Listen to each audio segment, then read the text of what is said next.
Capítulo 7 de los principados nuevos que se adquieren con armas y fortuna de otros. Los que solo por la suerte se convierten en príncipes poco esfuerzo necesitan para llegar a serlo, pero no se mantienen sino con muchísimo. Las dificultades no surgen en su camino porque tales hombres vuelan, pero se presentan una vez instalados. Me refiero a los que compran un estado o a los que lo obtienen como regalo, tal cual sucedió a muchos en Grecia, en las ciudades de Jonia y del Helesponto, donde fueron hechos príncipes por Darío a fin de que le conservasen dichas ciudades para su seguridad y gloria, y como sucedió a muchos emperadores que llegaban al trono corrompiendo los soldados. Estos príncipes no se sostienen sino por la voluntad y la fortuna, cosas ambas mudables e inseguras, de quienes los elevaron, y no saben ni pueden conservar aquella dignidad. No saben porque, si no son hombres de talento y virtudes superiores, no es presumible que conozcan el arte del mando, ya que han vivido siempre como simples ciudadanos, no pueden porque carecen de fuerzas que puedan serles adictas y fieles. Por otra parte, los estados que nacen de pronto, como todas las cosas de la naturaleza que brotan y crecen precozmente, no pueden tener raíces ni sostenes que los defiendan del tiempo adverso, salvo que quienes se han convertido en forma tan súbita en príncipes se pongan a la altura de lo que la fortuna ha depositado en sus manos, y sepan prepararse inmediatamente para conservarlo, y echen los cimientos que cualquier otro echa antes de llegar al principado. Acerca de estos dos modos de llegar a ser príncipe, por méritos o por suerte, quiero citar dos ejemplos que perduran en nuestra memoria, el de Francisco Sforza y el de César Borgia.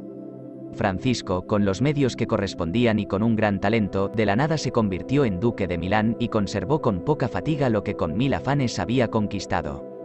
En el campo opuesto, César Borgia, llamado duque Valentino por el vulgo, adquirió el estado con la fortuna de su padre, y con la de éste lo perdió, a pesar de haber empleado todos los medios imaginables y de haber hecho todo lo que un hombre prudente y hábil debe hacer para arraigar en un estado que se ha obtenido con armas y apoyo ajenos.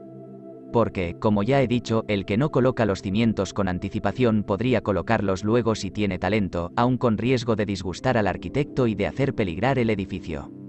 Si se examinan los progresos del duque, se verá que ya había echado las bases para su futura grandeza, y creo que no es superfluo hablar de ello, porque no sabría qué mejores consejos dar a un príncipe nuevo que el ejemplo de las medidas tomadas por él. Que si no le dieron el resultado petecido, no fue culpa suya, sino producto de un extraordinario y extremado rigor de la suerte. Para hacer poderoso al duque, su hijo, tenía Alejandro VI que luchar contra grandes dificultades presentes y futuras. En primer lugar, no veía manera de hacerlo señor de algún estado que no fuese de la Iglesia, y sabía, por otra parte, que ni el duque de Milán ni los venecianos le consentirían que desmembrase los territorios de la Iglesia, porque ya Faenza y Rímini estaban bajo la protección de los venecianos. Y después veía que los ejércitos de Italia, y especialmente aquellos de los que hubiera podido servirse, estaban en manos de quienes debían temer el engrandecimiento del Papa, y mal podía fiarse de tropas mandadas por los Orsini, los Colonna y sus aliados. Era, pues, necesario remover aquel estado de cosas y desorganizar aquellos territorios para apoderarse sin riesgos de una parte de ellos. Lo que le fue fácil, porque los venecianos, movidos por otras razones, habían invitado a los franceses a volver a Italia, lo cual no solo no impidió, sino facilitó con la disolución del primer matrimonio del rey Luis. De suerte que el rey entró en Italia con la ayuda de los venecianos y el consentimiento de Alejandro. Y no había llegado aún a Milán cuando el Papa obtuvo tropas de aquel para la empresa de la Romaña, a la que nadie se opuso gracias a la autoridad del rey. Adquirida, pues, la Romaña por el duque, y derrotados los Colonna, se presentaban dos obstáculos que impedían conservarla y seguir adelante. Uno, sus tropas que no le parecían adictas, el otro, la voluntad de Francia. Temía que las tropas de los Orsini, de las cuales se había valido, le faltasen en el momento preciso, y no solo le impidiesen conquistar más, sino que le arrebatasen lo conquistado, y otro tanto temía del rey. Tuvo una prueba de lo que sospechaba de los Orsini cuando, después de la toma de Faenza, asaltó a Bolonia, en cuyas circunstancias los vio batirse con frialdad. En lo que respecta al rey, descubrió sus intenciones cuando, ya dueño del ducado de Urbino, se vio obligado a renunciar a la conquista de Toscana por su intervención. Y entonces decidió no depender más de la fortuna y las armas ajenas. Lo primero que hizo fue debilitar a los Orsini y a los Colonna en Roma, ganándose a su causa a cuantos nobles les eran adictos, a los cuales señaló crecidos sueldos y honró de acuerdo con sus méritos con mandos y administraciones, de modo que en pocos meses el afecto que tenían por aquellos se volvió por entero hacia el duque. Después de lo cual, y dispersado que hubo a los Colonna, esperó la ocasión de terminar con los Orsini. Oportunidad que se presentó bien y que él aprovechó mejor. Los Orsini, que muy tarde habían comprendido que la grandeza del duque y de la iglesia generaba su ruina, celebraron una reunión en Maione, en el territorio de Perusa, de la que nacieron la rebelión de Urbino, los tumultos de Romaña y los infinitos peligros por los cuales atravesó el duque, pero este supo conjurar todo con la ayuda de los franceses. Y restaurada su autoridad, el duque, que no podía fiarse de los franceses ni de las demás fuerzas extranjeras, y que no se atrevía a desafiarlas, recurrió a la astucia, y supo disimular también sus propósitos, que los Orsini, por intermedio del señor Paulo, a quien el duque colmó de favores para conquistarlo, sin escatimarle dinero, trajes ni caballos, se reconciliaron inmediatamente, hasta tal punto que su candidez los llevó a caer en sus manos en Sinigaglia. Exterminados, pues, estos jefes y convertidos los partidarios de ellos en amigos suyos, el duque tenía construidos sólidos cimientos para su poder futuro, máxime cuando poseía toda la Romaña y el ducado de Urbino y cuando se había ganado la buena voluntad de esos pueblos, a los cuales empezaba a gustar el bienestar de su gobierno. Y porque esta parte es digna de mención y de ser imitada por otros, conviene no pasarla por alto. Cuando el duque se encontró con que la Romaña conquistada estaba bajo el mando de señores ineptos que antes despojaban a sus súbditos que los gobernaban y que más les daban motivos de desunión que de unión, por lo cual se sucedían continuamente los robos, las riñas y toda clase de desórdenes, juzgó necesario, si se quería pacificarla y volverla dócil a la voluntad del príncipe, dotarla de un gobierno severo. Eligió para esta misión a Ramiro de Orco, hombre cruel y expeditivo, a quien dio plenos poderes. En poco tiempo impuso este su autoridad, restableciendo la paz y la unión. Juzgó entonces el duque innecesaria tan excesiva autoridad que podía hacerse odiosa y creó en el centro de la provincia, bajo la presidencia de un hombre virtuosísimo, un tribunal civil en el cual cada ciudadano tenía su abogado. Y como sabía que los rigores pasados habían engendrado algún odio contra su persona, quiso demostrar, para aplacar la animosidad de sus súbditos y atraérselos, que, si algún acto de crueldad se había cometido, no es debía a él, sino a la salvaje naturaleza del ministro. Y llegada la ocasión, una mañana lo hizo exponer en la plaza de Cesena, dividido en dos pedazos clavados en un palo y con un cuchillo cubierto de sangre al lado. La ferocidad de semejante espectáculo dejó al pueblo a la vez satisfecho y estupefacto. Pero volvamos al punto de partida. Encontrábase el duque bastante poderoso y a cubierto en parte de todo peligro presente, luego de haberse armado en la necesaria medida y de haber aniquilado los ejércitos que encerraban peligro inmediato, pero le faltaba, si quería continuar sus conquistas, obtener el respeto del rey de Francia, pues sabía que el rey, aunque advertido tarde de su error, trataría de subsanarlo.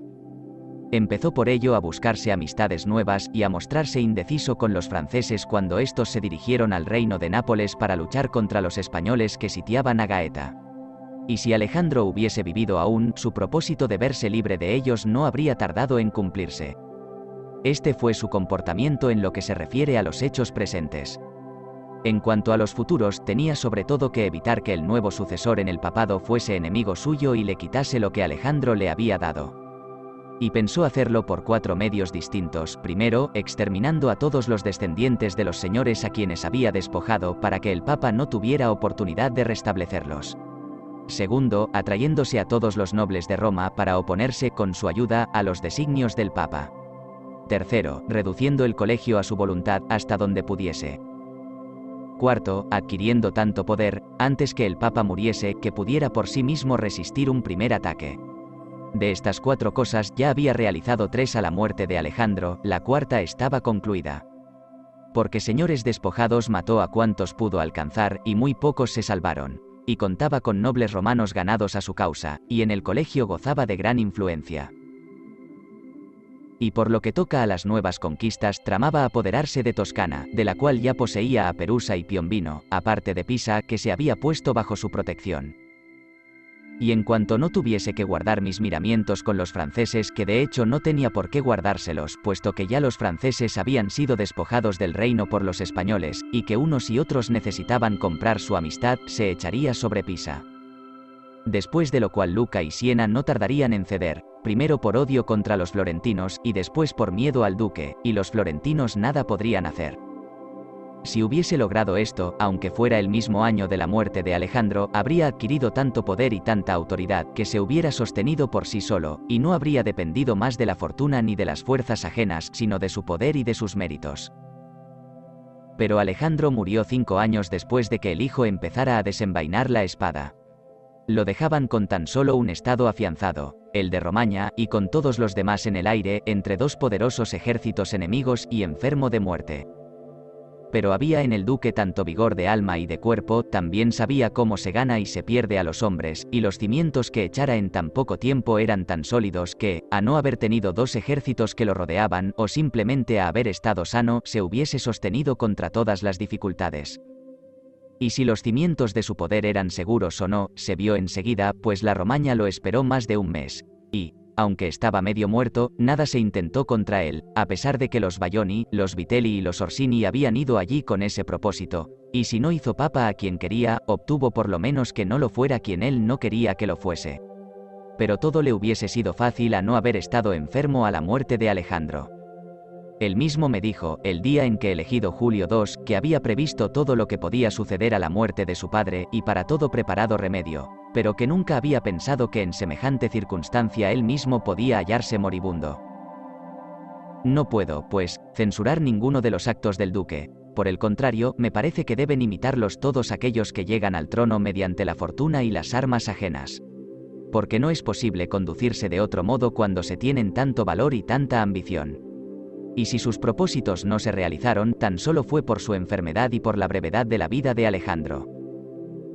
El príncipe nuevo que crea necesario defenderse de enemigos, conquistar amigos, vencer por la fuerza o por el fraude, hacerse amar o temer de los habitantes, respetar y obedecer por los soldados, matar a los que puedan perjudicarlo, reemplazar con nuevas las leyes antiguas, ser severo y amable, magnánimo y liberal, disolver las milicias infieles, crear nuevas, conservar la amistad de reyes y príncipes de modo que lo favorezcan de buen grado o lo ataquen con recelos, el que juzgue indispensable hacer todo esto. Digo, no puede hallar ejemplos más recientes que los actos del duque. Solo se lo puede criticar en lo que respecta a la elección del nuevo pontífice, porque, si bien no podía hacer nombrar a un papa adicto, podía impedir que lo fuese este o aquel de los cardenales, y nunca debió consentir en que fuera elevado al pontificado alguno de los cardenales a quienes había ofendido o de aquellos que, una vez papas, tuviesen que temerle. Pues los hombres ofenden por miedo o por odio. Aquellos a quienes había ofendido eran, entre otros, el cardenal de San Pedro, Advíncula, Colonna, San Jorge y Ascanio. Todos los demás, si llegados al solio, debían temerle, salvo el cardenal de Amboise dado su poder, que nacía del de Francia, y los españoles ligados a él por alianza y obligaciones recíprocas. Por consiguiente, el duque debía tratar ante todo de ungir papa a un español, y, a no serle posible, aceptar al cardenal de Amboise antes que el de San Pedro Advíncula. Pues se engaña quien cree que entre personas eminentes los beneficios nuevos hacen olvidar las ofensas antiguas. Se equivocó el duque en esta elección, causa última de su definitiva ruina.